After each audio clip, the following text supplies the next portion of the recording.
আসসালামু আলাইকুম। আপনার বাসা কোথায় কাকা? হ্যাঁ, দত্তনগর, স্বরূপপুর। হ্যাঁ, আপনার ছেলে মেয়ে আছে? একটা একটা ছেলে না মেয়ে? ঠিক। ছেলে কি করে সে? ওই এখন কাজের মতন হয়ে উঠেছে। কাজের মতন হয়ে উঠেছে, তাই না? আপনি কোথায় যাচ্ছিলেন? এই এই রোদের ভিতরে খালি পায়ে হেঁটে বেড়াচ্ছেন, রাস্তা দিয়ে আপনার কষ্ট হচ্ছে না? কষ্ট হচ্ছে, কারণ পাইতে দিতে দিলে এরা হয়ে যাচ্ছে জমি যায় পা। তাই না? আপনি তো অসুস্থ, তাই না? আমরা যদি আপনার এক জোড়া জুতা কিনে দিই, আপনি কি নেবেন? জুতো কিনে পায়ে তো দিতে পারবে না। পায়ে দিতে পারবেন না? কেউ পরিমাণ টাকা দিলে হয়তো নিতে পারে। হ্যাঁ।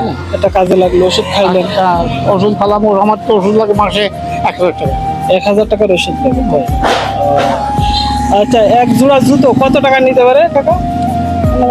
আমি বাবা সব কি ধরনের পায়ের দিনই বলতে পারবেন বলতে পারবেন না? আচ্ছা, তা আমরা আপনার কিছু টাকা দিয়ে দিচ্ছি, আপনি ওষুধ খায়েন, যাই করেন।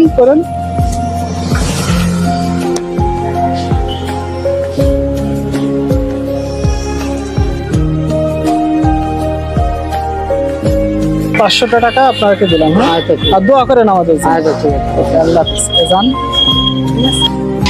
সুস্থতা যে আল্লাহর কত বড় নিয়ামত, সেটা আমরা অসুস্থ হলেই বুঝতে পারি। এই চাচার সাথে কথা বলেই আমি নিজেই বাকরুদ্ধ হয়ে গেলাম। এই স্বরূপপুর ইউনিয়নের স্থানীয় জনপ্রতিনিধি যারা আছেন, তারা এই চাচাকে একটু দেখে রাখবেন।